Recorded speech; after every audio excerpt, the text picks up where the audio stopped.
Praise the Lord. இன்றைக்கான வசனம், தேவ சபையிலே தேவன் எழுந்தருளி இருக்கிறார். தேவர்களின் நடுவிலே அவர் நியாயம் விசாரிக்கிறார்.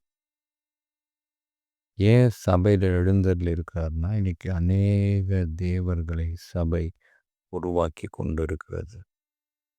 2 எஜமானுக்கு ஊழியம் செய்து கொண்டிருக்கிறது. இந்த பக்கம் கிறிஸ்து, அந்த பக்கம் தேவர்கள். மனிதர்களை தெய்வமாய் வணங்குற ஒரு காரியம்.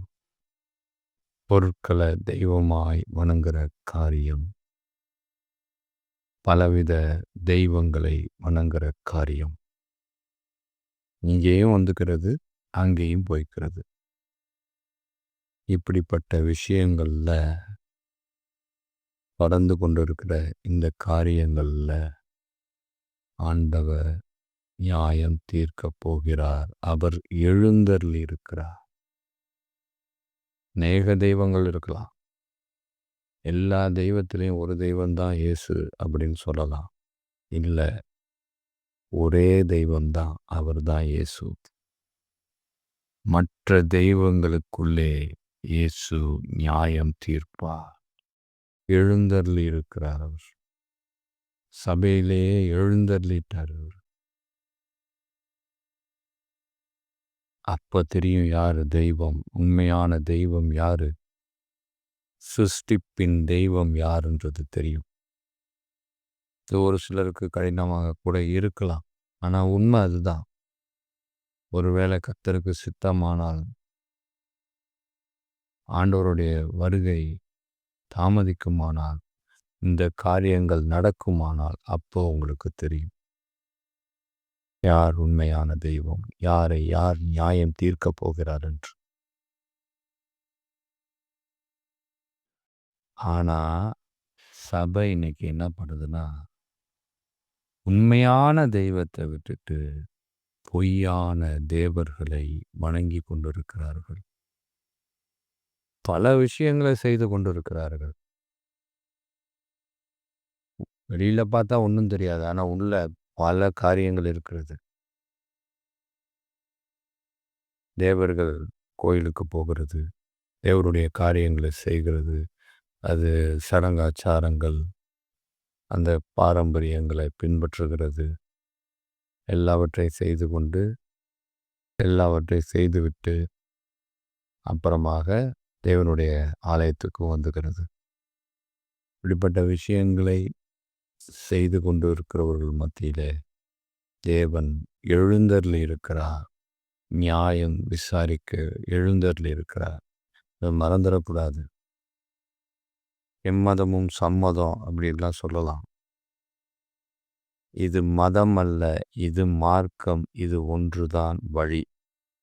இது மதம் அல்ல. எல்லாருமே நம்முடைய நண்பர்கள் தான், சகோதரர்கள் தான். அதை யாரும் மறுக்கல. ஆனா கர்த்தர் ஒருவர் தான். அவர் ஒரு மார்க்கத்தை வச்சிருக்கிறார். அந்த மார்க்கத்தின்படி தான் நாம் நடந்து கொள்ள முடியும்.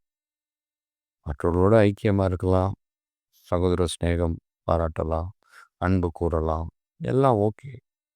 பட் அவர்கள் வணங்குகிற தேவர்களை நாம் வணங்கக்கூடாது, வணங்கவும் முடியாது. ஏன்னா வேதம் அதை ஒரு காலம் அனுமதிக்கவில்லை. அதனால தான் அவர் சொல்கிறார், நான் தேவர்களுக்குள்ளே கடவுள்கள் என்று சொல்லி கொண்டிருக்கிற அவர்களுக்குள்ளே நியாயம் தீர்க்க எழுந்திருக்கிறேன். ஏன்னா அவர் தான் நியாயாதிபதி. ஒருவனை தாழ்த்தி ஒருவனை உயர்த்துகிறவர் அவர் மாத்திரம்தான்.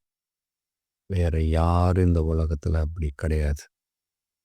ஒருவனை தாழ்த்தணுன்னாலும் அவரால் தான் முடியும், ஒருவனை உயர்த்தணுன்னாலும் அவரால் தான் முடியும். அது நம்ம சவுல் தாவீது விஷயத்திலே பார்க்கலாம். சவுலை தாழ்த்தி விட்டு தாவீதை உயர்த்தின தேவன். அதனால அவர் ஒருவரால் மட்டும்தான் முடியும். அவர்தான் நியாயாதிபதி.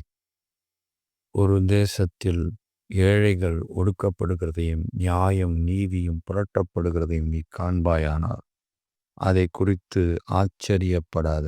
இதெல்லாம் குறித்து ஆச்சரியப்படாத. இதை குறித்து யோசிக்காத. உயர்ந்தவன் மேல் உயர்ந்தவன் காவலாளியாய் இருக்கலாம். அவர்கள் மேல் உயர்ந்தவரும் ஒருவர் இருக்கிறார். அவர்தான் நம்முடைய தெய்வம் இயேசு கிறிஸ்து. நம்முடைய ஆண்டவர் இயேசு கிறிஸ்து. நம்முடைய தகப்பன் இயேசு கிறிஸ்து. இப்படிப்பட்ட விஷயங்களை பார்த்து ஆச்சரியப்பட வேண்டியதில்லை. எல்லாவற்றிற்கும் மேலாக, எல்லா தேவர்களுக்கும் மேலாக நியாயம் தீர்க்க ஒருவர் இருக்கிறார். அவர்தான் இயேசு கிறிஸ்து. கர்த்தர் வழக்காட எழுந்திருந்து ஜனங்களை நியாயம் தீர்க்க நிற்கிறார். அவர் நின்று கொண்டிருக்கிறார், பார்த்து கொண்டிருக்கிறார் நியாயம் தீர்ப்பதற்காக. நம்முடைய வாழ்க்கை இன்னைக்கு எப்படிப்பட்டதா இருக்கிறது? அநேக தேவர்களிலும் இயேசு ஒருவர் அப்படின்ற நிலைமையில நாம் இருக்கிறோமா? இல்லை, இயேசு ஒருவரே மெய்யான தெய்வம் என்பதில் நாம் நிலை நிற்கிறோமா? தெரிந்தோ தெரியாமலோ மற்ற தேவர்களை வணங்கியிருந்தோமானால் அதை இன்றே விட்டு விடுவோம். ஏன்னா கர்த்தர் எழுந்தருளியிருக்கிறார். ஜனங்களின் மத்தியில் எழுந்தருளியிருக்கிறார். சபைகளின் மத்தியில் எழுந்தருளியிருக்கிறார். நியாயம் விசாரிக்கப் போகிறார். அதை நாம் ஒரு காலம் மறந்துவிடக்கூடாது. காதுள்ளவர்கள் கேட்க கடவர்கள். ஆமென்.